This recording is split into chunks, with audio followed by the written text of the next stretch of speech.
Party పాలిస్తున్న Congress party పాలిస్తున్న కర్ణాటక రాష్ట్రంలోనేమో సోషల్ మీడియా యాక్టివిస్టుల మీద తెలంగాణ హైకోర్టు ఇచ్చిన మార్గదర్శకాలు పాటించని చెప్తుంది. మన సొంత రాష్ట్రంలో మన హైకోర్టు ఇచ్చిన మార్గదర్శకాల విషయంలో మాత్రం నిమ్మకు నీరెత్తినట్టుగా ఉన్నారు. అంటే దీని వెనుక ఏదో కుట్ర ఉన్నదని చెప్పడం జరిగింది. మార్గదర్శకాలు ఇవ్వమని రిక్వెస్ట్ చేసినాం. అదేవిధంగా సోషల్ మీడియా యాక్టివిస్టులు, బీఆర్ఎస్ సోషల్ మీడియా యాక్టివిస్టులు ఎవరైతే 67 కేసులు పెట్టినరో 67 కేసులన్నీ కూడా రాష్ట్ర స్థాయిలో రివ్యూ చేయాలి, జిల్లా స్థాయిలో రివ్యూ చేసి ఆ ఫేక్ కేసులన్నీ కూడా కొట్టేయాలని చెప్పేసి కూడా చెప్పడం జరిగింది. చివరిగా చీఫ్ మినిస్టర్ ముఖ్యమంత్రి కార్యాలయం కేంద్రంగా అన్వేష్ రెడ్డి, శ్రీరామ్ కర్రీ, ఇంకొక 2-3 రకరకాల వ్యక్తులు కలిసి ఒక వాట్సాప్ గ్రూప్ పెట్టుకొని ముఖ్యమంత్రి కార్యాలయమే కేంద్రంగా తెలంగాణ స్టేట్ టెక్నాలజీ సర్వీసెస్, అదేవిధంగా హైదరాబాద్ గ్రోత్ కారిడార్ లిమిటెడ్ ఈ 2 ఆఫీసులను వాడుకుంటూ ఫేక్ న్యూస్ ప్రచారం చేస్తున్నారు అన్న ఒక విజిల్ బ్లోయర్ ఇచ్చిన సమాచారం మేరకు అది కూడా మేమిచ్చి ఈ ఆఫీసులను కూడా వీళ్ళని కూడా మీద కేసులు బుక్ చేయాలి, వీళ్ళ ఆఫీసులు కూడా రైడ్ చేయాలి, అక్కడ ఉండే విలువైన ఆధారాలు ఏవైతే అవన్నీ సేకరించి వాళ్ళని కూడా మరి వాళ్ళ మీదకి ఇన్వెస్టిగేట్ చేసి వాళ్ళని కూడా జైలుకు పంపించాలని చెప్పడం జరిగింది.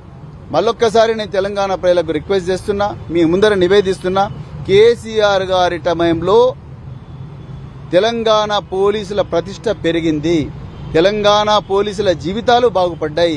వాళ్ళ సరెండర్ లీవ్స్ కానీ, వాళ్ళకుండే ట్రాఫిక్ పోలీసులకు వచ్చే అడిషనల్ అలవెన్స్ కానీ, అదేవిధంగా వాళ్ళ యూనిఫామ్ విషయం కానీ, వాళ్ళు పనిచేస్తున్న పోలీస్ స్టేషన్ల తీరు కానీ, ఆ పోలీస్ స్టేషన్లో వచ్చే ఇన్వెస్టిగేషన్ ఛార్జెస్ కానీ, ప్రమోషన్లు కానీ ఇవన్నీ గొప్పగా పెరిగినాయి. కానీ రేవంత్ రెడ్డి పాలనలో ఆ పోలీసు శాఖ ప్రతిష్ట అడుగంటిపోయింది.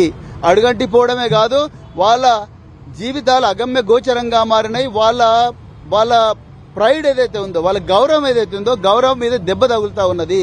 కావాలని కాంగ్రెస్ నాయకులు నానా దుర్భాషలు ఇక్కడ మీడియా ముందు చెప్పలేనంత బూత్ భాష, జుగుప్సాకరమైన భాష వాడి వాళ్ళ ఆత్మగౌరవాన్ని దెబ్బతీస్తా ఉన్నారు. దీనివల్ల పోలీసు అధికారులు ఎవరు కూడా పనిచేసే పరిస్థితి లేదు, హోంగార్డులు ఎవరు పనిచేసే పరిస్థితి లేదు, కానిస్టేబుల్ బానిసల కంటే ఘోరంగా మరి ఈరోజు ఈ కాంగ్రెస్ ప్రభుత్వం ట్రీట్ చేస్తా ఉన్నది. అందుకొరకే పోలీసు వాళ్ళని తిడితే హీరోలు అవుతామని రేవంత్ రెడ్డి అంటా ఉన్నాడు. ఎన్ని బూతులు మాట్లాడితే అంత హీరో అవుతానని రేవంత్ రెడ్డి అందరికీ నేర్పిస్తా ఉన్నాడు. అదే బాటలో ఎమ్మెల్యేలు, అదేవిధంగా ఎంపీలు, అదేవిధంగా ఎక్స్ఎమ్మెల్యేలు, చైర్మన్లు మారుతా ఉన్నారు. దీన్ని మరొకసారి ఖండిస్తూ అర్జెంటుగా ధర్మపురి అరవింద్, తూర్పు జగ్గారెడ్డి, మిగతా ఎవరైతే ఘోరంగా ప్రభుత్వ అధికారుల మీద దాడులు చేస్తున్నారో వాళ్ళందరి మీద కూడా మరి యాక్షన్ తీసుకోవాలి, వాళ్ళందరినీ జైలుకు పంపించాలి, అవసరం అనుకుంటే పీడీ యాక్ట్ పెట్టాలి, వాళ్ళందరినీ రాజకీయాల నుంచి శాశ్వతంగా తెలంగాణ ప్రజలు బహిష్కరించాలని చెప్పేసి చెప్తూ మరొకసారి మీడియా మిత్రులందరికీ కూడా హృదయపూర్వక ధన్యవాదాలు చెప్తూ జై తెలంగాణ, జై కేసీఆర్.